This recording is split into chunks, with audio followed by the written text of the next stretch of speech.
গতির কোনো আলোচনা না, যেহেতু তাফসীর, এজন্য পাই টু পাই যদি আমরা শুনি তাহলে বুঝতে পারবো ইনশাআল্লাহ।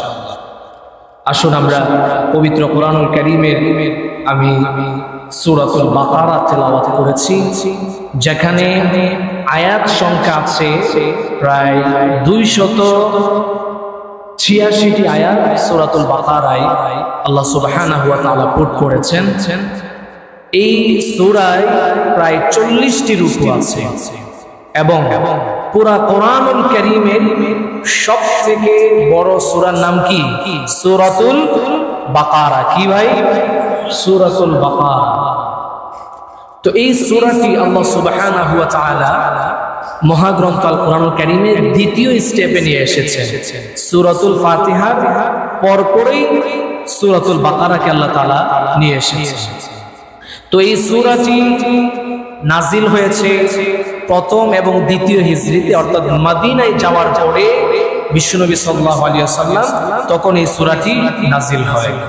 তো এই জন্য আমরা বলতে পারি এই সূরা হচ্ছে মাদানী সূরা, অর্থাৎ মদিনায় অবতীর্ণ হয়েছে। তো এই সূরায় আল্লাহ সুবহানাহু ওয়া তাআলা অনেকগুলো আলোচনা করেছেন, পাই টু পাই, পার্ট টু পার্ট আলোচনা হয়েছে। তো আমরা প্রাথমিক লেভেলের 5টি আয়াতের তাফসীর শুনব পরের ইনশাআল্লাহ। তো এই সূরার নাম দেওয়া হয়েছে সূরাতুল বাকারা। বাকারা শব্দের অর্থ হচ্ছে গাভী। এখন কোরআনুল কারীমের যতগুলা সূরা আছে প্রত্যেকটা সূরারই একটি না একটি নামকরণ আছে, একটি না একটি ইতিহাস লুকিয়ে আছে, যার ইশারা করে আল্লাহ সুবহানাহু ওয়া তাআলা সেই সূরার নাম লিপিবদ্ধ করেন। তো সূরাতুল বাকারা ঠিক ওই রকমই। এই সূরার মধ্যে প্রায় 67 নম্বর আয়াত থেকে প্রায় 75 নম্বর আয়াত পর্যন্ত একটি গাভীর আলোচনা আছে। ওইটাকে কোট করে আল্লাহ সুবহানাহু ওয়া তাআলা সূরাতুল বাকারাকে বাকারা নাম দিয়েছে। বলেন সুবহানাল্লাহ। এখন বলবেন যে হুজুর গাভী নিয়ে এত, এই গাভীর নাম দিয়ে কেন সূরার নাম দিতে হয়? আরো তো অনেক নাম আছে। একটা প্রশ্ন আসে কিনা? তো আল্লাহ সুবহানাহু ওয়া তাআলা প্রতিটা বিষয়কে কেন্দ্র করে যে কোনো একটা বিষয় উল্লেখ করে সেই সূরার নাম দেন। তো আসুন আমরা সংক্ষেপে সেই গাভীর আলোচনাটা একটু শুনে নেই, তাহলে আমাদের স্পষ্ট হয়ে যায় বিষয়টা। তো যে গাভীর আলোচনা কোরআনুল কারীমে এসেছে সেটি হচ্ছে হযরত মূসা আলাইহিস সালাতু ওয়াস সালামের সময়কালে। হযরতে মূসা আলাইহিস সালাতু ওয়াস সালামের সময়কালে একজন ব্যক্তির নাম ছিল, যার নাম হচ্ছে আদিল। সেই ব্যক্তির অনেক সম্পদ ছিল, প্রচুর সম্পদের মালিক, এবং তার একটি কন্যা ছিল খুবই সুন্দরী। তো এই কন্যার প্রতি আকৃষ্ট হয়ে মেয়ের চাচাতো ভাই সে প্রস্তাব দিয়েছে চাচার কাছে যে আমি আপনার মেয়েকে বিবাহ করতে চাই। তো চাচা আদিল সে জবাব দিয়েছে, না, তোমার কাছে আমার মেয়েকে বিবাহ দেব না। তারপরে ওই ছেলে, তার চাচাতো ভাই, মেয়ের চাচাতো ভাই, সে ভাবলো না, ওকে আমার বিয়ে করতেই হবে যে কোনো মূল্যে। তো এই চিন্তা ভাবনা করতে গিয়ে সে দুষ্টমি চিন্তা ভাবনা তার মাথায় প্রবেশ করেছে। সে চিন্তা করলো যদি চাচা বাইচা থাকে তাহলে আমি ওর মেয়েকে বিবাহ করতে পারবো, তাহলে তাকে হত্যা করা হবে। তখন আদিল চিন্তা ভাবনা করলো যে আমার চাচাকে হত্যা করে এক তো আমার বোনকে পাবো স্ত্রী হিসাবে, দ্বিতীয় নাম্বার হচ্ছে আমি তার অটল সম্পদ পুরাটাই পেয়ে যাব। তো সেই চিন্তা ভাবনা করে ওই আদিল নামে ব্যক্তিটা সে তার চাচাকে হত্যা করে। এখন দোষ দিবে কার কাছে? ওই সমাজের বনি ইসরাইলের একটা গোত্র খুবই ভদ্র ছিল, এবং তারা একটা গোত্র ছিল খুবই নম্র গোত্র। তো ওই গোত্রের লোকদের যে ফটক আছে, ওই ফটকের সামনে তার চাচার লাশ ফেলে রেখে এসেছে, যাতে করে মানুষ বুঝে যে ওই গোত্রের লোকেরা ওর চাচাকে হত্যা করেছে। করেন নাউজুবিল্লাহ। তখন যেই কথা সেই কাজ। তখন ওই ছেলে তার চাচাকে হত্যা করে ওই ভদ্র গোত্রের, শান্ত সৃষ্ট গোত্রের ফটকের সামনে তার চাচার লাশটা ফেলে রেখে আসে।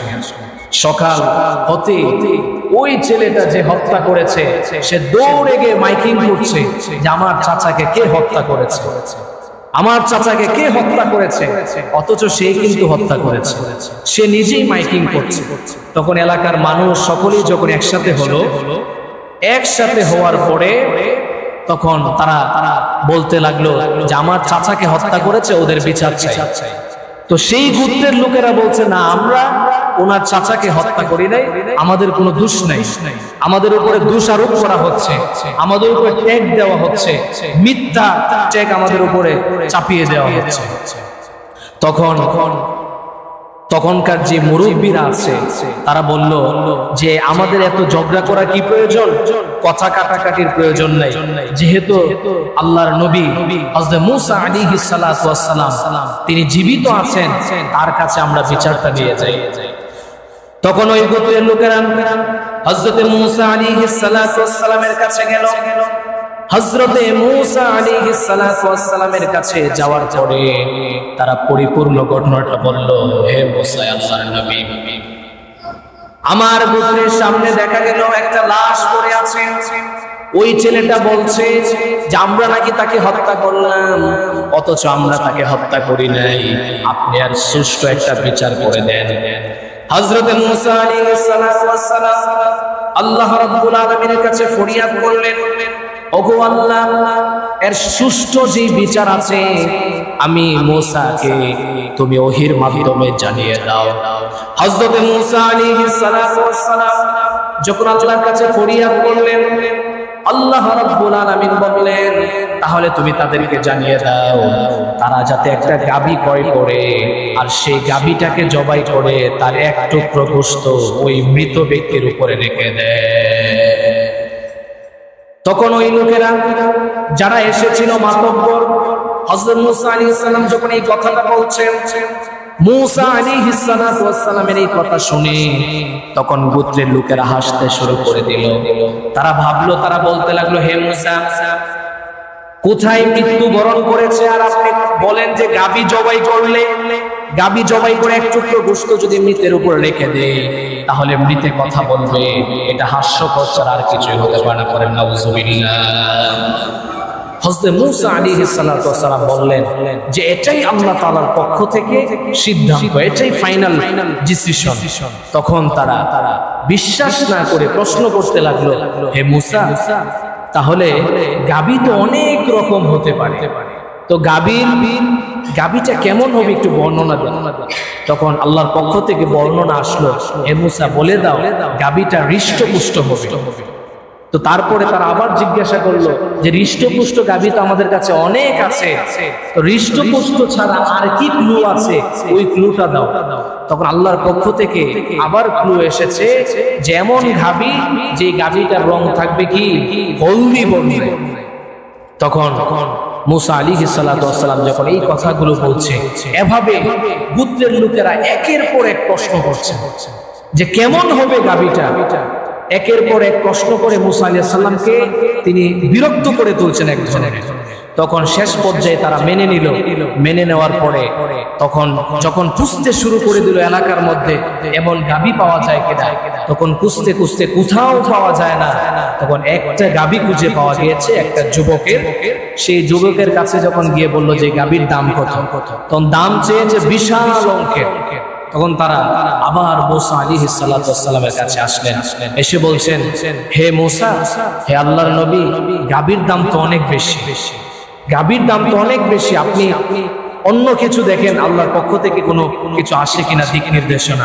তখন মূসা আলাইহিস সালাতু ওয়াস সালাম বললেন, না, আর কোনো দিক নির্দেশনা নাই, যা বলা হয়েছে ওইটাই তোমাকে করতে হবে। তখন কি করবে, বাধ্য হয়ে তারা ওই গাভীটা বিশাল অঙ্কের টাকা দিয়ে কিনে সেটাকে জবাই করেছে। জবাই করার পরে তার এক টুকরো মাংস, এক টুকরো গোশত ওই মৃতের উপরে যখন রেখে দিল, সাথে সাথে ওই মৃত ব্যক্তি বলে দিল কে তাকে হত্যা করেছে। বলেন সুবহানাল্লাহ। তো এখান থেকে আল্লাহ সুবহানাহু ওয়া তাআলার এই ঘটনাকে কেন্দ্র করে, এই আয়াতগুলোকে কেন্দ্র করে তখন এই সূরার নামকরণ করা হয়েছে সূরাতুল বাকারা। আসুন আল্লাহ সুবহানাহু ওয়া তাআলা এই সূরাতুল বাকারার মধ্যে বলছেন আলিফ লাম মিম। তো এই সূরার প্রথমে তিনি তিনটি শব্দ ব্যবহার করেছেন, যে শব্দগুলোতে আমরা আরবিতে বলে থাকি হুরুফুল মুকাত্তাআত, আবার কখনো কেউ বলেন হুরুফে মুতাশাবিহা, অর্থাৎ কঠিন, যেগুলোর অর্থ কেউ বের করতে পারবে না। তো অনেক মুফাসসিরিনে কেরামগণ বলছেন যে এই আয়াতের এই শব্দগুলোর অর্থ হবে যে আল্লাহ সুবহানাহু ওয়া তাআলার প্রশংসার নাম হচ্ছে আলিফ লাম মিম। আবার কেউ বলছেন যে এই আলিফ লাম শব্দগুলো এগুলো হচ্ছে আল্লাহ তাআলার এক ধরনের জাতি নাম। তো অনেকেই অনেকভাবে এটা বিশ্লেষণ করতে চেয়েছে, কিন্তু শেষ পর্যায়ে সকল মুফাসসিরিনে কেরাম বলছেন যে এই আয়াতগুলো, এই শব্দগুলো আল্লাহু আ'লামু বিমুরাদিহি বিযালিক, অর্থাৎ আল্লাহ সুবহানাহু ওয়া তাআলাই এই শব্দগুলোর ব্যাখ্যা জানেন, বলেন সুবহানাল্লাহ। কিন্তু কোন রিওয়ায়াতে আছে যে শুধু আল্লাহই জানে না, বরং বিশ্বনবী সাল্লাল্লাহু আলাইহি ওয়াসাল্লাম এই শব্দগুলোর ব্যাখ্যা জানতেন। এখন প্রশ্ন আসে যে কোরআনুল কারীম তো মুসলমানদের হেদায়েতের জন্য, বুঝার জন্য, তাহলে এই শব্দগুলো কেন আল্লাহ তাআলা এর ব্যাখ্যাগুলো গোপন রেখেছেন? প্রশ্ন আসে কিনা? তো এই নামগুলো, হুরুফে মুকাত্তাআত গুলো আল্লাহ তাআলা বলছেন যে কোরআনুল কারীমের মধ্যে সমস্ত বিষয় বুঝার ক্ষমতা মানুষের মস্তিষ্কের মধ্যে নাই। আমরা তো দুর্বল বান্দা, ঠিক না বেঠিক? আল্লাহ এবং আল্লাহর রাসূলই শুধুমাত্র এই শব্দগুলোর ব্যাখ্যা বিশ্লেষণ জানতেন এবং আল্লাহ জানতেন।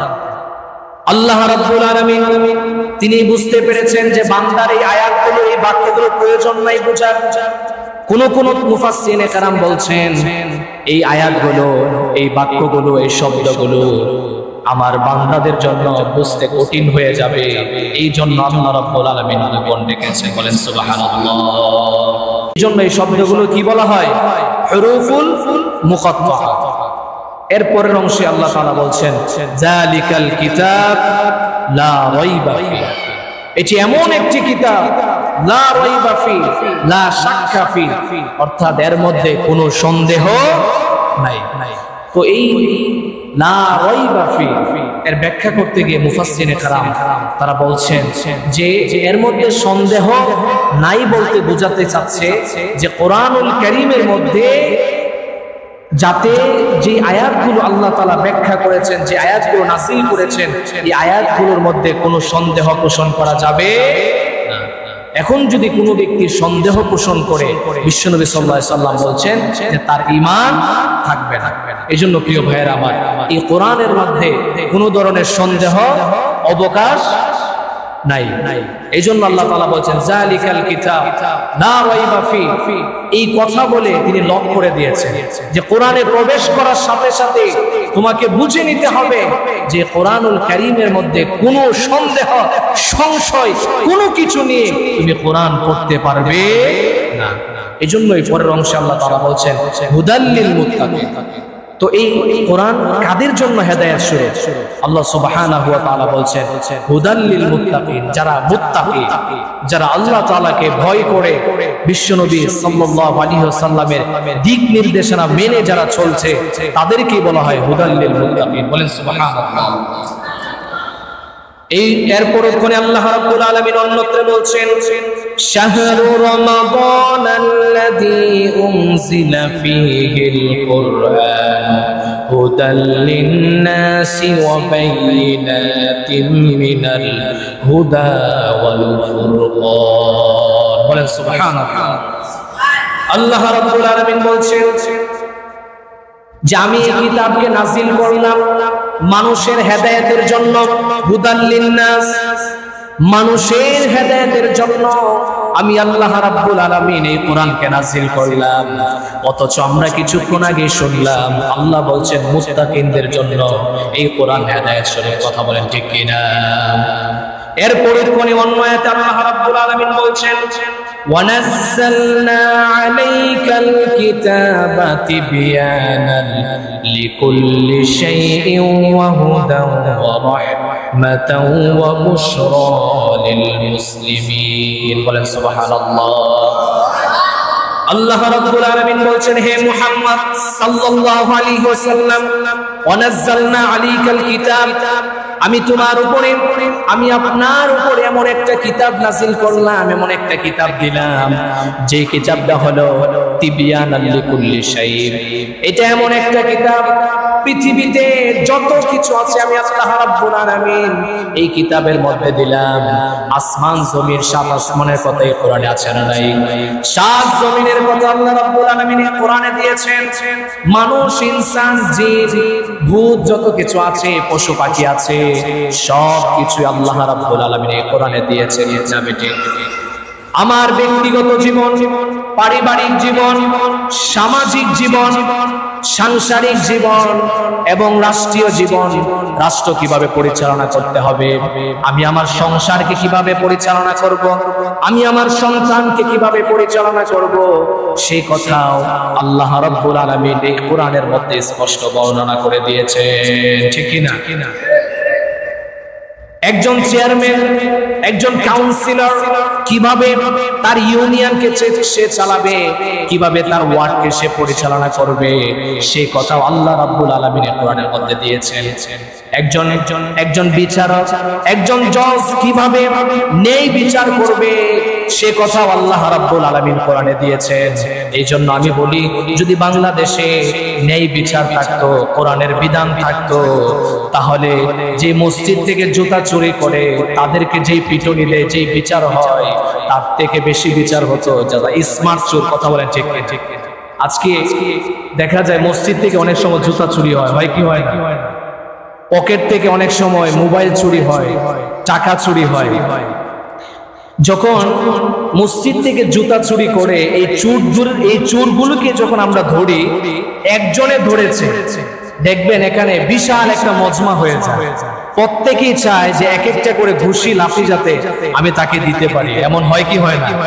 আমি গত কিছুদিন আগে যাত্রাবাড়িতে দেখেছি, এক ছেলে এক লোকের পকেট থেকে ফোন মনে হয় চুরি করেছে। তো ওকে ধরার পরে যে যেভাবে পারে দূর থেকে চলে এসেছে, মহিলা পর্যন্ত চলে এসেছে ওরে ঘুষি পিটানোর জন্য, ওকে ধুলাই দেওয়ার জন্য। তো প্রত্যেকে এসে যে যেভাবে পারে ওইভাবে তাকে মেরেছে।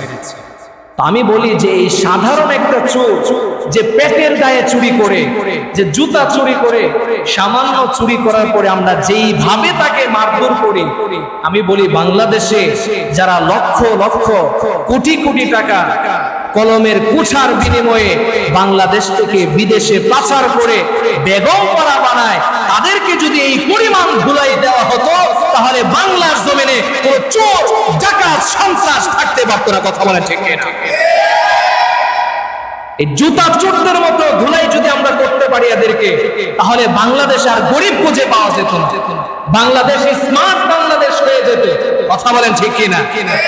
আজকে এমপি মন্ত্রীরা তো বলে যে আমার বাংলাদেশ এখন স্মার্ট বাংলাদেশ, ডিজিটাল বাংলাদেশ। আমি বলবো যে এখনো স্মার্ট বাংলাদেশ হতে পারে না। ঠিক না বেঠিক? যেই পরিমাণ আমরা অন্যের দেশের প্রতি যে পরিমাণ লোন আছে আমাদের দেশে, এই কথা বলা যাবে না যে আমরা স্মার্ট বাংলাদেশ। আমরা যদি অন্যকে সাহায্য করতে পারি, অন্য দেশকে সাহায্য করতে পারি, তখন বলা যেতে পারে যে স্মার্ট বাংলাদেশ। কথা বলেন ঠিক না? এই জন্য আমি বলবো, বড় বড় যারা চোর আছে ওদেরকে ধরে যদি আপনারা কঠিন ভাবে ধুলাই করতে পারেন, তাহলে একটা সময় বাংলাদেশ স্মার্ট বাংলাদেশ হবে। কথা বলেন ঠিক না? এই জন্য প্রিয় ভাইয়েরা আমার, আল্লাহ সুবহানাহু ওয়া তাআলা সেই কথাও কোরআনের মধ্যে বলছেন, সঠিক বিচার, ন্যায় বিচার আমাদের করতে হবে। আজকে তো দেশে বিদেশে ন্যায় বিচার পাওয়া যায় না। ঠিক না বেঠিক? চুরি করেছে একজনে, যার পকেট থেকে চুরি করেছে, এমন হয় যে মালিকের চুরি করেছে ওই মালিককে জেলে থাকতে হয় আর চোরকে বাহিরে থাকতে হয়। কি হয় না? এই জন্য এই ন্যায় বিচারের কথাও আল্লাহ রাব্বুল আলামিন কোরআনুল কারীমের মধ্যে দিয়েছেন। এই জন্য আল্লাহ তাআলা যে কথা বলতেছিলাম, আল্লাহ তাআলা বলছেন হুদাল লিল মুত্তাকিন। এই কোরআন হচ্ছে মুত্তাকিনদের জন্য হেদায়েত স্বরূপ। এখন আমরা তো প্রত্যেকেই মুত্তাকি না। ঠিক না বেঠিক? মুত্তাকি তো অনেক উপরের স্তরের মানুষদেরকে বলে, আরেক জায়গায় আল্লাহ বলছেন হুদাল্লিন নাস, এই কোরআন মানুষের জন্য হেদায়েত স্বরূপ। আবার আল্লাহ আরেক জায়গায় বলছেন ওয়াহুদাউ ওয়া রাহমাতাল লিল মুসলিমিন, মুসলিমদের জন্য এই কোরআন হেদায়েত স্বরূপ। কয় ধরনের কথা পেলাম? তিন ধরনের। কয় ধরনের? তিন ধরনের। একটা হচ্ছে হুদাল্লিন নাস, মানুষের জন্য এই কোরআন হেদায়েত স্বরূপ। দ্বিতীয় নাম্বার হচ্ছে ওয়াহুদাউ ওয়া রাহমাতাল লিল মুসলিমিন, মুসলমানদের জন্য এই কোরআন হেদায়েত স্বরূপ। তৃতীয় নাম্বার হুদাল্লিল মুত্তাকিন, মুত্তাকিনদের জন্য এই কোরআন হেদায়েত স্বরূপ। এখন কথা হলো আল্লাহ রাব্বুল আলামিন সূরার প্রথমে, কোরআনের প্রথমে আল্লাহ হুদাল্লিন নাস বলে নাই, কি বলছেন? হুদাল্লিল মুত্তাকিন।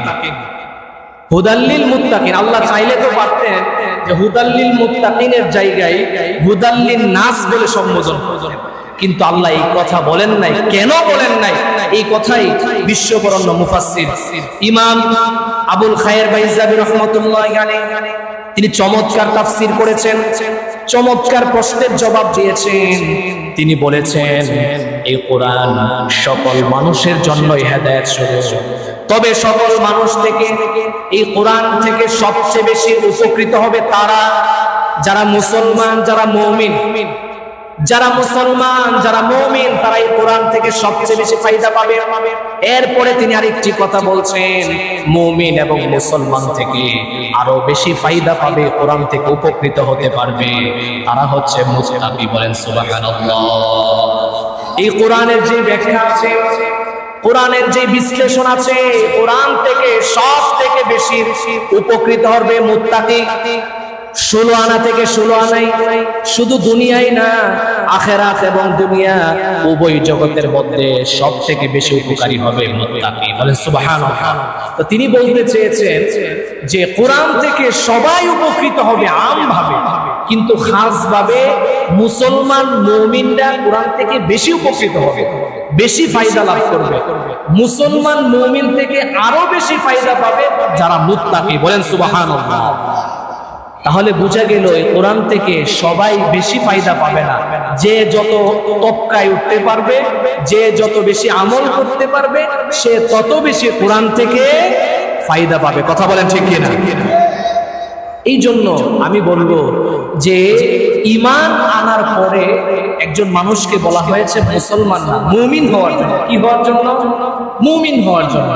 আল্লাহ তাআলা কোরআনের কোথাও বলেন নাই যে কাফেরদেরকে, মুশরিকদেরকে, হে কাফেরেরা তোমরা মুত্তাকি হও, এই কথা আল্লাহ কোথাও বলেন না। আল্লাহ রাব্বুল আলামিন কোরআনের মধ্যে বলছেন যে কাফের মুশরিকদেরকে তোমরা ঈমান আনো, মুমিন হও। বলেন সুবহানাল্লাহ। এই জন্য কাফেররা ঈমান আনবে, ঈমান আনার পরে তারা মুমিন হবে। বিশ্বনবী সাল্লাল্লাহু আলাইহি ওয়াসাল্লাম বলছেন যারা ঈমান আনলো সে যত গুনাহ করো একদিন না একদিন তারা জাহান্নাম থেকে জান্নাতে যাবে। বলেন সুবহানাল্লাহ। বিশ্বনবী সাল্লাল্লাহু আলাইহি ওয়াসাল্লাম তার হাদিস থেকে বোঝা যায় কাল হাসরের মাঠে প্রত্যেক নবী রাসূল আল্লাহকে খুশি করার জন্য দৌড়াবে। প্রত্যেক নবী রাসূল আল্লাহকে কিভাবে খুশি করবে সেই চিন্তায় লিপ্ত থাকবে, আর আল্লাহ রাব্বুল আলামিন আমার নবী আপনার নবীকে কিভাবে খুশি করবে সেই চিন্তায় থাকবে। বলেন সুবহানাল্লাহ। সমস্ত নবী রাসূলরা আল্লাহকে খুশি করতে চাইবে, আর আল্লাহ রাব্বুল আলামিন আমার নবী আপনার নবীকে খুশি করতে চাইবেন। বলেন সুবহানাল্লাহ।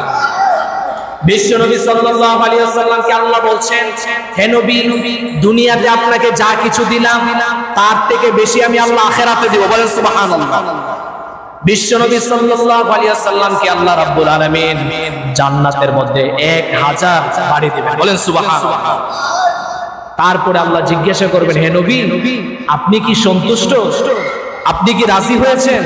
তখন বিশ্বনবী সাল্লাল্লাহু আলাইহি ওয়াসাল্লাম জবাব দিবেন যে আমি, তখন সাহাবাদেরকে বলছেন আমি সেদিন জবাব দিব আল্লাহ আমার একটা উম্মত যতক্ষণ পর্যন্ত জাহান্নামে থাকবে ততক্ষণ পর্যন্ত আমি আল্লাহ রাজি হতে পারি না। বলেন সুবহানাল্লাহ। আর আজকে আমরা নবী সাল্লাল্লাহু আলাইহি ওয়াসাল্লামের ভালোবাসা বুকে লালন করতে পারি না, ঠিক না বেঠিক? নবী সাল্লাল্লাহু আলাইহি ওয়াসাল্লামের ভালোবাসা ত্যাগ করে দিতে পারি, বিলীন করে দিতে পারি দলের দালালি করতে গিয়ে। কথা বলেন ঠিক কিনা? দলের জন্য আমরা ইসলাম ছেড়ে দিতে পারি, নবীকে ভুলে যেতে পারি। কথা বলেন ঠিক না বেঠিক? অথচ আমার নবী, আপনার নবী আমাকে আপনাকে কি পরিমাণ ভালোবেসেছে। তিনি বলছেন যে একজন মানুষ জাহান্নামে থাকবে, আমার উম্মত একজন জাহান্নামে থাকবে, আমি নবী রাজি খুশি হতে পারি না। বলেন সুবহানাল্লাহ। সেই নবী, এই কথা বলবো না,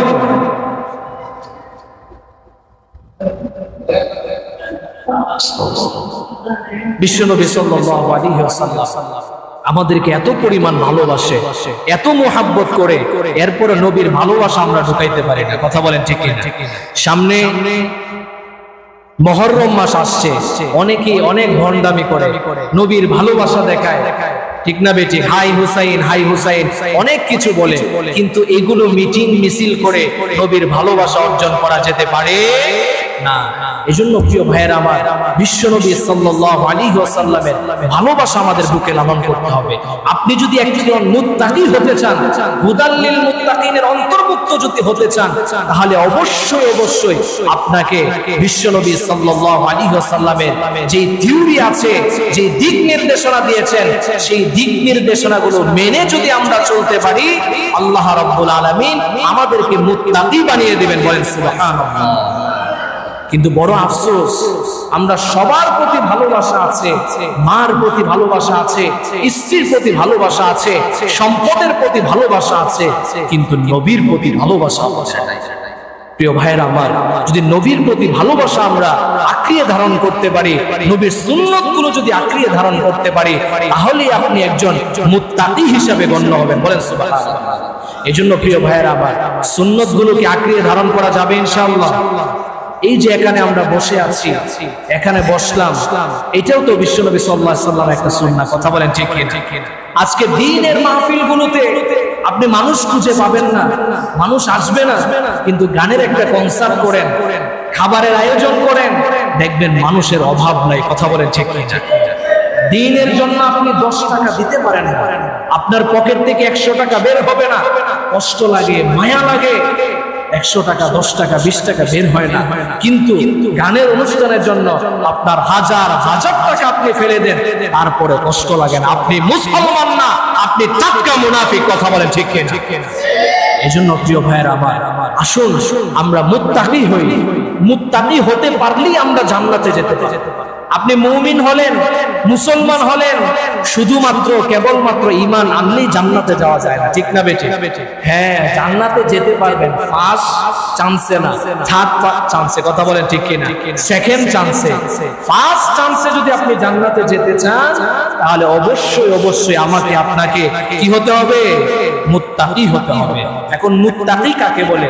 আপনি যদি মুত্তাকি হতে চান, মুফাসসিরিনে কেরামগণ বলছেন, আল্লাহ রাব্বুল আলামিন যেগুলো আমাকে আপনাকে নিষেধ করেছেন, যেগুলো আদেশ করেছেন, যেগুলো নিষেধ করেছেন, বিশ্বনবী সাল্লাল্লাহু আলাইহি ওয়াসাল্লাম যেগুলো আদেশ করেছেন, যেগুলো নিষেধ করেছেন, এগুলো যদি আমরা পুঙ্খানুপুঙ্খানুভাবে পালন করতে পারি, তাহলে আমরা সর্বোচ্চ স্তরের মুত্তাকি হতে পারবো। বলেন সুবহানাল্লাহ।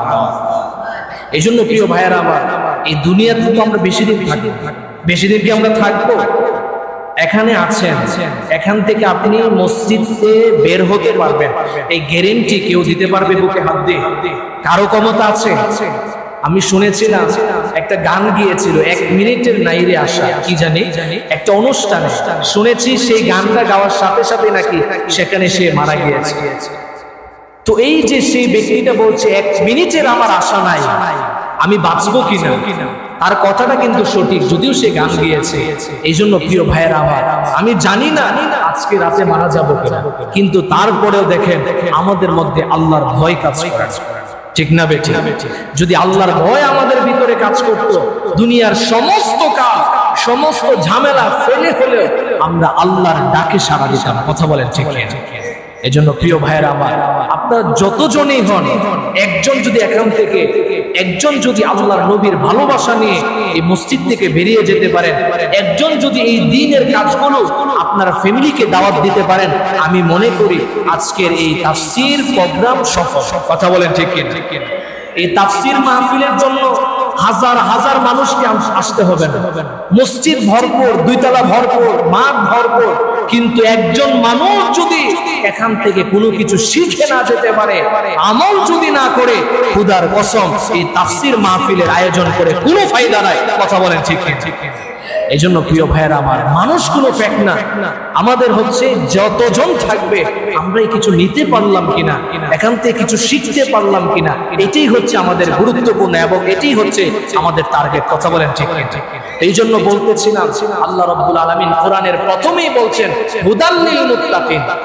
এটাই বোঝাতে চেয়েছেন যদি তুমি কোরআন থেকে পরিপূর্ণরূপে জ্ঞান হাসিল করতে চাও, পরিপূর্ণরূপে যদি তুমি হেদায়েত নিতে চাও, পরিপূর্ণরূপে এই কোরআন থেকে তুমি যদি ফায়দা হাসিল করতে চাও, তাহলে মুত্তাকি হতে হবে, তবেই তুমি এই পুরা কোরআন থেকে হেদায়েত নিতে পারবে। বলেন সুবহানাল্লাহ।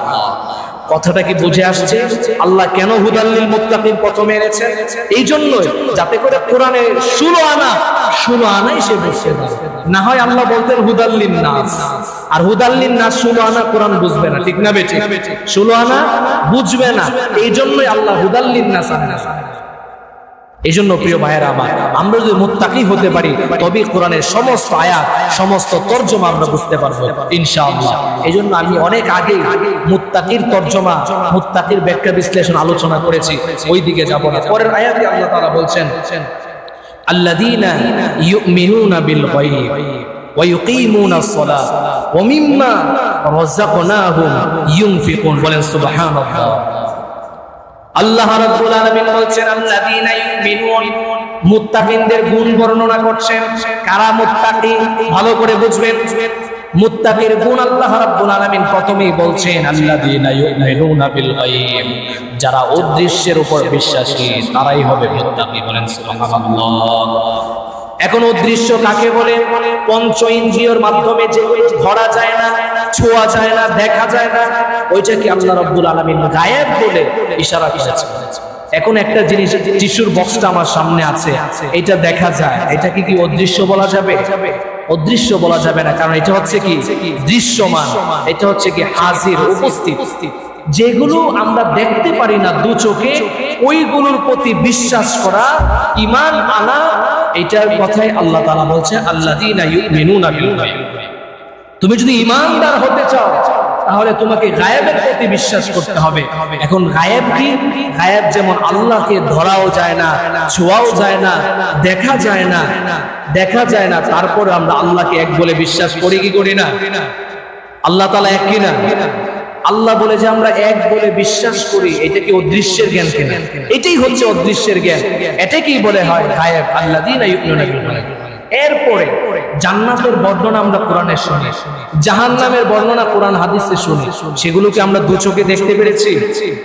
সেগুলো আমরা দেখি না, তারপরেও আমরা বিশ্বাস করি যে জান্নাত আছে, জাহান্নাম আছে, গুনাহ করলে জাহান্নামে যেতে হবে, ভালো কাজ করলে জান্নাতে যাওয়া যাবে। এই যে বিশ্বাসটা আমার আছে, এটাই হচ্ছে গায়েব। এরপরে বিশ্বনবী সাল্লাল্লাহু আলাইহি ওয়াসাল্লামকে আমরা দেখতে পারি নাই, কিন্তু হাদিস থেকে পড়েছি, শুনেছি, এগুলোকে আমরা অন্তরে মেনে নিয়েছি, এটাই হচ্ছে গায়েব। এই জন্য আল্লাহ রাব্বুল আলামিন বলেন আল্লাযীনা ইউমিনুনা বিল গায়ব, তোমরা গায়েবের প্রতি ঈমান আনো, অদৃশ্যের প্রতি ঈমান আনো। পঞ্চ ইন্দ্রিয়ের মাধ্যমে যেগুলো দেখা যায় না, কোরআনের মধ্যে যেগুলো বর্ণনা হয়েছে, হাদিসের মধ্যে যেগুলো বর্ণিত হয়েছে, ওইগুলোর প্রতি ঈমান আনা, ওইটার নামই হচ্ছে গায়েব। বলেন সুবহানাল্লাহ। এরপরে আল্লাহ বলছেন ওয়া ইউকিমুনাস সালাহ, ওয়া ইউকিমুনাস সালাহ, অর্থাৎ তোমরা নামাজ কায়েম করো, নামাজ আদায় করো। একটা হচ্ছে নামাজ পড়া, আর একটা হচ্ছে কি নামাজ আদায় করা। এই জন্য আল্লাহ তাআলা বলছেন কি আল্লাযীনা ইউকিমুনাস সালাহ, আল্লাযীনা ইউকিমুনাস সালাহ। আল্লাহ রাব্বুল আলামিন এখানে বুঝাচ্ছেন, মুফাসসিরিনে কেরাম বলছেন যে আল্লাহ ইউকিমুনাস সালাহ বুঝাতে চাচ্ছেন যে নামাজ যেভাবে ইচ্ছা ওইভাবে পড়ার নাম নামাজ নয়। আপনার মন গড়া নামাজ পড়বেন, এটাকে আল্লাযীনা ইউকিমুনাস সালাত বলে না। ইউকিমুনাস সালাত এখানে যে আল্লাহ তাআলা বলছেন, সেই তাফসীর মুফাসসিরিনে কেরাম বলছেন যে ব্যক্তি পরিপূর্ণতার সাথে, খুলুসিয়তের সাথে, খুশু খুজুর সাথে যারা নামাজ আদায় করবে, এটাকেই বলা হয় ইউকিমুনাস সালাত। বলেন সুবহানাল্লাহ। এজন্য মুত্তাকি যদি হতে চান দ্বিতীয় নাম্বার গুণ লাগবে কি, আপনাকে নামাজ পড়তে হবে নামাজের মতো করে। আপনি আসলেন, দাঁড়ালেন, রুকু করলেন, সেজদা করলেন, আপনার মন মসজিদে নাই, আপনার মন নামাজে নাই, আপনার মন হচ্ছে ব্যবসায়, আপনার মন হচ্ছে ফ্যামিলিতে, আপনার মন হচ্ছে আপনার সন্তানকে মানুষ করবেন, কোন জায়গায় ভর্তি করবেন, কোন জায়গায় কিভাবে পড়াবেন, কোত্থেকে টাকা আনবেন, এইগুলো হিসাব যদি করেন এটাকে খুশু খুজু বলে না। একমাত্র কেবলমাত্র আল্লাহ সুবহানাহু ওয়া তাআলার সামনে দাঁড়িয়ে যদি আপনি খুলুসিয়তের সাথে, খুশু খুজুর সাথে, একগ্রতার সাথে যদি আপনি বিনয়ের সাথে নামাজ পড়তে পারেন, সেই নামাজটাই হবে ওয়ায়ুকিমুনাস সালাহ। কিন্তু আজকে আমরা নামাজ তো পড়ি না, নামাজের অনেকেই নামাজ পড়ে, এখানে যারা এসেছে আলহামদুলিল্লাহ আমরা প্রত্যেকেই নামাজ পড়ি। অনেকেই শুধু জুমার মুসল্লি, জুমায় আসবে, 5 ওয়াক্ত নামাজ তাদের দরকার নাই। ওরা মনে করে এইভাবেই হয়তো আল্লাহ তাআলা আমাকে জান্নাত দিয়ে দেবে, এত সহজ জান্নাত। আপনি 4 ওয়াক্ত নামাজ পড়লেন আর 1 ওয়াক্ত নামাজ পড়লেন না, তাহলে কি আপনার নামাজ সঠিক হলো? 5 ওয়াক্ত নামাজ যে আল্লাহ বলছেন এই আদায় করলেন আপনি, এই জন্য 1 ওয়াক্ত পড়লেন আর 1 ওয়াক্ত পড়লেন না, আপনি পশ্চিম খালেও প্রকৃত মুসলমান আপনি হতে পারবেন না। কথা বলেন ঠিক কি? আপনি ইমানদার হতে পারবেন কিন্তু মুসলমান হতে পারবেন না। আপনি মুমিন হতে পারবেন, মুসলমান হতে পারবেন না। কিন্তু আসলে আমরা তো প্রত্যেকেই দাবি করি মুসলমান, ঠিক না বেঠিক? অথচ আল্লাহ বলছেন ইয়া আইয়ুহাল্লাযীনা আমানুত্তাকুল্লাহ হাক্কা তুকাতিহি ওয়া লা তামুতুন্না ইল্লা ওয়া আনতুম মুসলিমুন। বলেন সুবহানাল্লাহ। আল্লাহ তাআলা বলছেন তোমরা ঈমান আনো, আমানুত্তাকুল্লাহ, ঈমান আনো এবং আমি আল্লাহকে ভয় করো। তারপরে বলছেন তোমরা মুসলমান হও।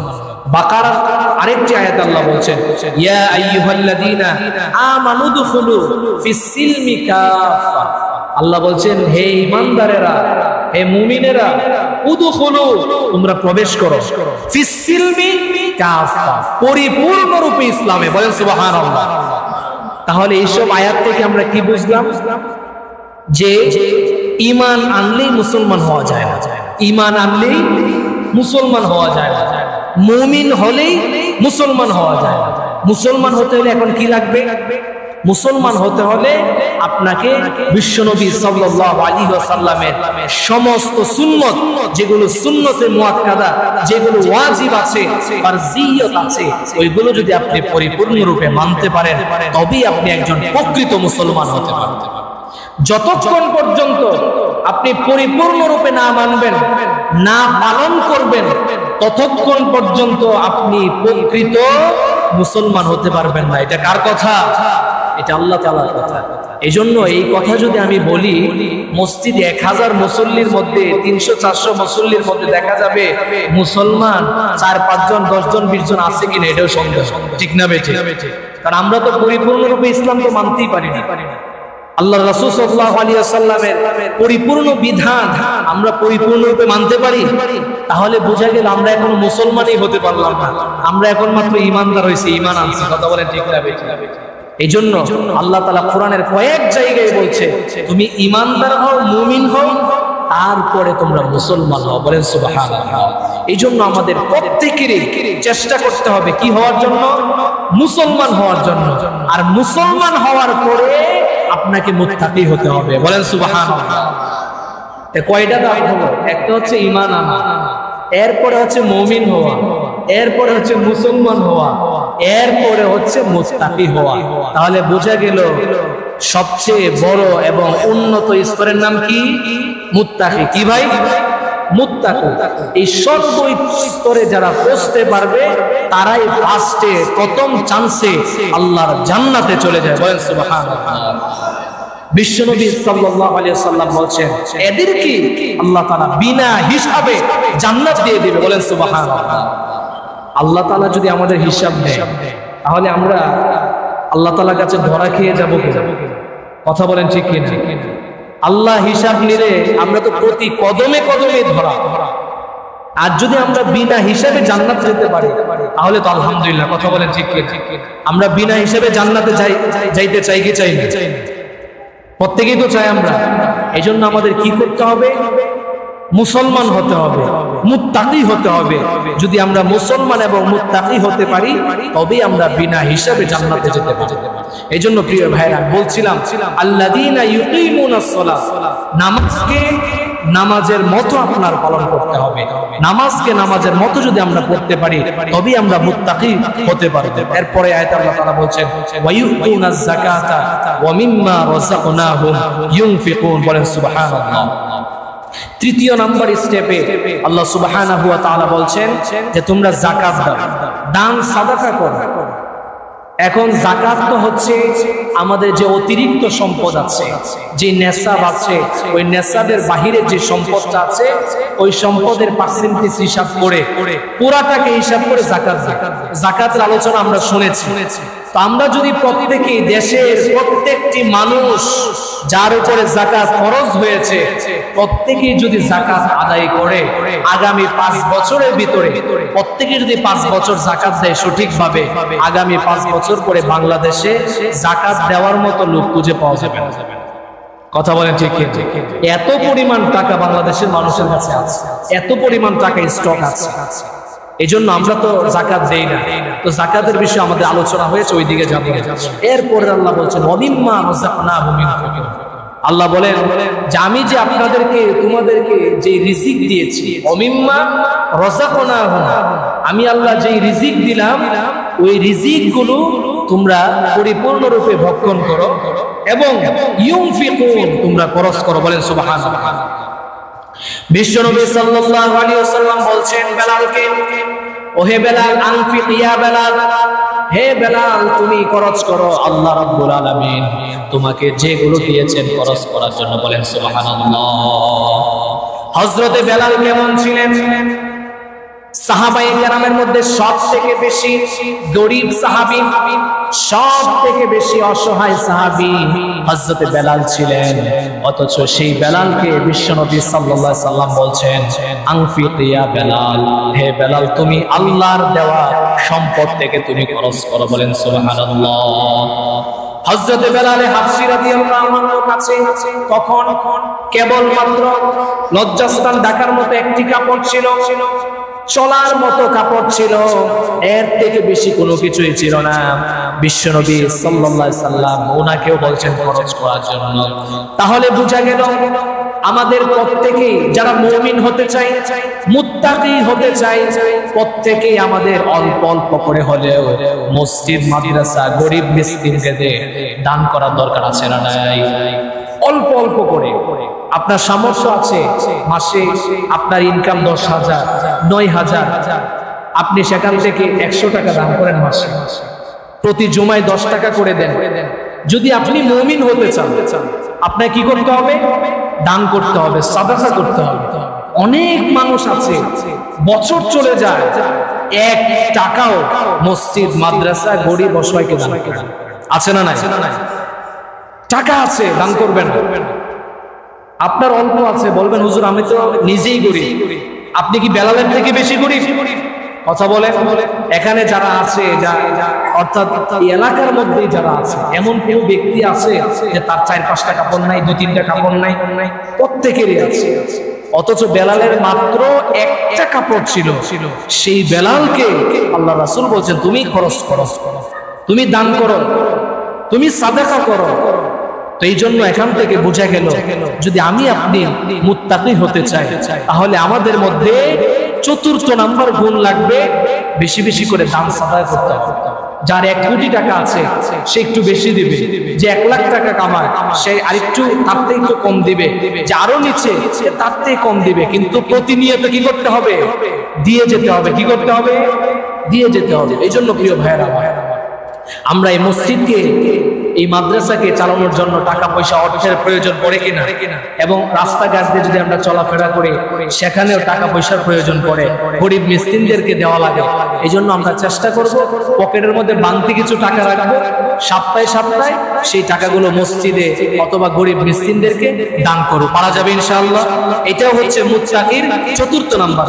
এরপরের অংশে আল্লাহ সুবহানাহু ওয়া তাআলা বলছেন, ওয়াল্লাযীনা ইউমিনুনা বিমা উনজিলা ইলাইকা ওয়ামা উনজিলা মিন ক্বাবলিক, আল্লাহ বলছেন যে আমি যে নবী পাঠিয়েছি বিশ্ব নবী সাল্লাল্লাহু আলাইহি সাল্লাম, তার প্রতি ঈমান আনতে হবে এবং তার পূর্ববর্তী যত নবী রাসূল এসেছে, যত কিতাব এসেছে, সমস্ত কিতাবের উপর ঈমান আনলেই তুমি মুত্তাকি হতে পারবা। বলেন সুবহানাল্লাহ। শুধু কোরআনকে বিশ্বাস করলাম, বিশ্বনবী মুহাম্মদ সাল্লাল্লাহু আলাইহি ওয়াসাল্লামকে বিশ্বাস করলাম, কিন্তু নবী আদমকে বিশ্বাস করলাম না, মুসাকে বিশ্বাস করলাম না, হযরত লূত নবীকে বিশ্বাস করলাম না, শীস আলাইহিস সালাতু ওয়াস সালামকে বিশ্বাস করলাম না, এবং যত কিতাব এসেছে তাওরাত ইনজিল ওইগুলোকে বিশ্বাস করলাম না, তাহলে আমি আপনি প্রকৃত মুমিন এমনকি ঈমানদার হতে পারবো না। এই জন্য যত নবী এসেছে, যত কিতাব এসেছে, সবগুলোর প্রতি আমাদের কি করতে হবে? ওয়াল্লাযীনা ইউমিনুনা বিমা উনজিলা ইলাইক ওয়া মা উনজিলা মিন ক্বাবলিক। রাসূলের প্রতি ঈমান আনো, কোরআনের প্রতি ঈমান আনো, এবং যত নবী এসেছে, পয়গম্বর এসেছে, সবার প্রতি ঈমান আনো। যত কিতাব এসেছে সবগুলোর প্রতি আমাদের ঈমান আনতে হবে, তবেই আপনি আমি ঈমানদার হতে পারবো। কথা বলেন ঠিক কিনা? এরপরে আল্লাহ সুবহানাহু ওয়া তাআলা বলছেন ওয়াবিল আখিরাতি হুম ইউকিনুন। শুধু কেবলমাত্র শুধু রাসূল আম্বিয়াদের উপরে কিতাবের উপর ঈমান আনলেই যথেষ্ট না। আমি আল্লাহ যে জান্নাত জাহান্নাম সৃষ্টি করলাম, পরকাল রেখে দিলাম বিশাল, সেই পরকালের উপরেও আমাদের প্রকৃত ঈমান আনার দরকার আছে না নাই? কথা বলে আছে না নাই? কিন্তু বড় আফসোস, আমরা পরকালকে বিশ্বাস করি কিন্তু পার্সেন্টেজ অনেক কম বিশ্বাসের পার্সেন্টেজ আছে কিনা এই কথা বিশ্বাস করেন? বিশ্বাসের যে একটা পার্সেন্টেজ আছে। আপনি একজন ব্যক্তিকে ধরেন, একজন ব্যক্তির কাছে আপনি 1 লক্ষ টাকা রাখবেন, তো আপনার কাছে মনে হবে, যদি তাকে কম বিশ্বাস করেন, পার্সেন্টেজ যদি কম থাকে, মনে হবে যে ওরে কি বিশ্বাস করতে পারি কিনা, ঠিক না?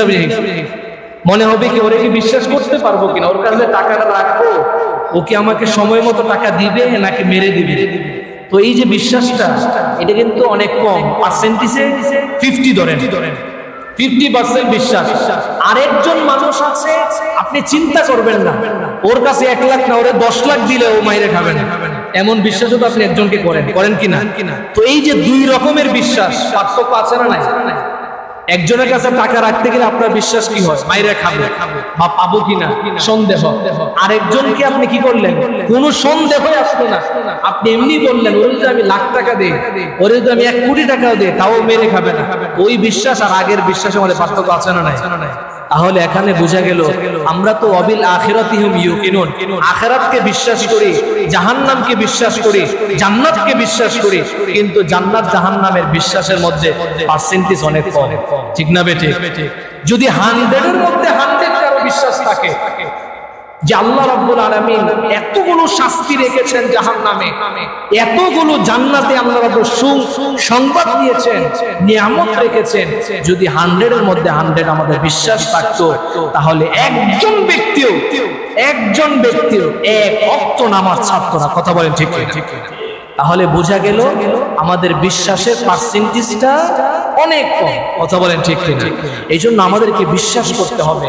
জাহান্নামের ভয়াবহতা নিয়ে এখনো ওয়াজ করি নাই, সামনে ইনশাআল্লাহ ধারাবাহিকভাবে আসবে। জান্নাতের বর্ণনা সম্পর্কে আমরা মোটামুটি জানি কিনা? জান্নাতে এত বিশাল, সামান্য যদি একটা হাদিস বলি, বিশ্বনবী সাল্লাল্লাহু আলাইহি সাল্লাম বলছেন সর্বশেষ যে ব্যক্তি পুরে ছাই হয়ে জাহান্নামে সর্বশেষ যে জান্নাতে যাবে, সে ব্যক্তির জান্নাতটাও এই দুনিয়ার 10টা দুনিয়ার সমপরিমাণ হবে। আরেকটু বলেন সুবহানাল্লাহ, বলেন সুবহানাল্লাহ। তো এই যে সর্বশেষ জান্নাতে যাবে, তারও 10 দুনিয়ার সমপরিমাণ জান্নাতটা হবে, এত বিশাল। তাহলে বুঝেন, আমি আপনি যদি ফার্স্ট চান্সে যেতে পারি, তাহলে আমার জান্নাতটা কত বিশাল। বলেন আল্লাহু আকবার। এজন্য প্রিয় ভাইয়েরা আমার, আমাদেরকে কি করতে হবে? আখিরাতকে পরিপূর্ণ বিশ্বাস করতে হবে। আমি একটা কথা বলি, দেখেন আপনার মনে শান্তি নাই, আপনি নামাজ পড়েন, কোরআন পড়েন, আপনার মনে সান্ত্বনা আল্লাহ তাআলা দিয়ে দেবেন। সুবহানাল্লাহ। আপনি গাঁজা, মদ, ইয়াবা, ফেন্সিডিল, বিড়ি, সিগারেট, কোনো জায়গায় আপনি শান্তি পাবেন না। হয়তো সাময়িক একটু মজা পেতে পারেন, কিন্তু এটা লং টাইমের জন্য আপনার ক্ষতিকারক হতে পারে। কথা বলেন ঠিক ঠিক। এই জন্য শান্তি যদি আপনি পেতে চান, আপনার মনে করেন ভিতরে অনেক জ্বালা পোড়া, কষ্ট হচ্ছে, আপনার কিছুই ভালো লাগছে না, আমি বলবো আপনি ভালো করে উজু করে 2 রাকাত নামাজ পড়ুন, কোরআন তেলাওয়াত করুন মনোযোগ দিয়ে। আমি বলবো আপনার এই যে মনের কষ্ট আছে, সমস্ত কষ্টগুলো আল্লাহ তাআলা দূর করে দিবে। বলেন সুবহানাল্লাহ। এই জন্য যখনই আমাদের মনের মধ্যে কষ্ট আসবে, 1 নাম্বার উজু করে 2 রাকাত নামাজ পড়বো আর কোরআন তেলাওয়াত করবো, তখন আল্লাহ তাআলা আমাদের সকল পেরেশানি দূর করে দিবে। বলেন সুবহানাল্লাহ। এই জন্য আমাদের কি করতে হবে? আখিরাতের উপরে বিশ্বাস করতে হবে। এরপরে আল্লাহ তাআলা বলেন, উলাইকা আলা হুদাম মির রাব্বিহিম ওয়া উলাইকা হুমুল মুফলিহুন। এবার আল্লাহ তাআলা ঘোষণা দিচ্ছেন যে এই যে আয়াতগুলো আমি বললাম, এতক্ষণ যে ধারাবাহিক আলোচনা হয়েছে, এই যে পয়েন্টগুলো বলা হয়েছে, এই পয়েন্টগুলো যদি কারো ভিতরে থাকে, আল্লাহ বলেন ওয়া উলাইকা আলা হুদাম মির রাব্বিহিম ওয়া উলাইকা হুমুল মুফলিহুন। যদি এগুলো আপনি পালন করতে পারেন, তাহলে আপনি একজন সফল মানুষ। বলেন সুবহানাল্লাহ। এই জন্য সফল হওয়ার জন্য এই যে পূর্বের আলোচনাটা আমাদের দরকার আছে না নাই? এই সফলতার ঘোষণা দিয়েছে কে? কথা বলেন, কে দিয়েছে? এই জন্য যদি আমরা পূর্ববর্তী আলোচনার উপরে যদি আমরা চলতে পারি, এই গুণগুলো যদি আমাদের ভিতরে আনতে পারি, আল্লাহ বলেন ওয়া উলাইকা হুমুল মুফলিহুন। এরাই হচ্ছে সফল, এরাই হচ্ছে সাকসেসম্যান। বলেন সুবহানাল্লাহ। আল্লাহ রাব্বুল আলামিন যাদেরকে সফলতার ঘোষণা দিয়েছেন, দুনিয়ার কেউ যদি সফলতার ঘোষণা না দেয়, একমাত্র আল্লাহ যদি সফলতার ঘোষণা দেয়, তাহলে আপনি ফার্স্ট চান্সে জান্নাতে যেতে পারবেন। বলেন সুবহানাল্লাহ। এই জন্য প্রিয় ভাইয়েরা, এতটুকু আমরা যতটুকুর উপর আলোচনা হয়েছে, আমরা যদি এগুলো বুঝে শুনে এগুলোর উপরে যদি আমরা আমাদের পুরা জীবনটাকে, পুরা লাইফটাকে যদি আমরা পরিচালনা করতে পারি, ইনশাআল্লাহ সুম্মা ইনশাআল্লাহ আমরা ফার্স্ট চান্সে জান্নাতে যেতে পারবো এবং হুদাল্লিল মুত্তাকিনদের অন্তর্ভুক্ত হতে পারবো। এই জন্য প্রিয় ভাইয়েরা আমার, আসুন আমরা সর্বপ্রথম নামাজকে আঁকড়িয়ে ধরি। এই জন্য আমি চেয়েছিলাম যে এলাকার মধ্যে অনেকেই তো নামাজ পড়ে না, অথচ মুসলমান। এই এলাকায় মনে হয় হিন্দু নাই। আছে আপনাদের এলাকায় হিন্দু? অনেক সময় অনেককে দেখে বোঝা যায় না ও কি মুসলমান নাকি হিন্দু, কনফিউশনে পড়ে যায় মাঝে মাঝে। অনেককে দেখে বোঝা যায় না। এই জন্য আমি আপনার ভিতরে এই গুণগুলো যদি থাকে, তাহলে আপনার চেহারার মধ্যে এমন নূর আল্লাহ তাআলা দিয়ে দিবে যে আপনাকে দেখলেই মনে হবে আপনি একজন মুত্তাকি, আপনি একজন মুমিন। কথা বলেন ঠিক না বেঠিক? এই কাজগুলো যদি আমি আপনি করি, চেহারার মধ্যে নূর কে দিবে? আল্লাহ তাআলা দিবে। কিন্তু অনেকের চেহারার মধ্যে নূর নাই, এই জন্য বোঝা যায় না সে মুসলমান নাকি হিন্দু নাকি অন্য ধর্মের। এই জন্য প্রিয় ভাইয়েরা আমার, এই যে 6টা বিষয় আলোচনা হয়েছে, এই 6টা বিষয়কে আমরা 1 নাম্বার আলোচনা করেছি। হুদাল্লিল মুত্তাকিন যদি আমরা অন্তর্ভুক্ত হতে চাই, প্রথম কাজ করতে হবে কি? ইউমিনুনা বিল গায়ব, অদৃশ্যের প্রতি ঈমান আনতে হবে। দ্বিতীয় নাম্বার বলেছি ওয়া ইউকিমুনাস সালাত, সঠিকভাবে নামাজ আদায় করতে হবে, মন গড়া না, যেমনি ইচ্ছা ওইভাবে না। আপনাকে একটা মাযহাব মানতে হবে, একটা মাযহাবের অনুসরণ করে তারপরে আপনাকে নামাজ পড়তে হবে, মন ভরা ভাবে। নিজে আপনি নামাজ পড়লে সেই নামাজ পরিপূর্ণতার সাথে আদায় হবে না। এরপরে বলছে ওয়ায়ুতুনা যাকাত, তৃতীয় নাম্বার হচ্ছে যাকাত দিতে হবে। এরপরে হচ্ছে ওমিম্মা রাযাকনাহুম ইউনফিকুন, চতুর্থ নাম্বার হচ্ছে আপনার অর্থ সম্পদ যতই থাকুক অল্প অল্প করে হলেও দান সাদাকা করতে হবে।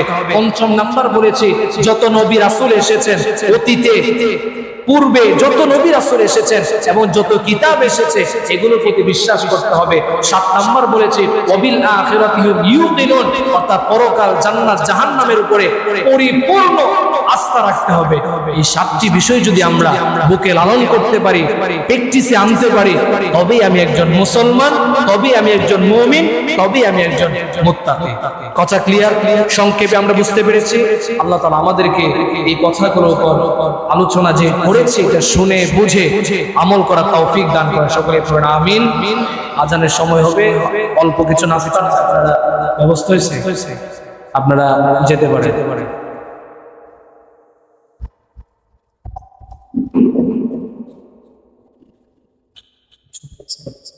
আচ্ছা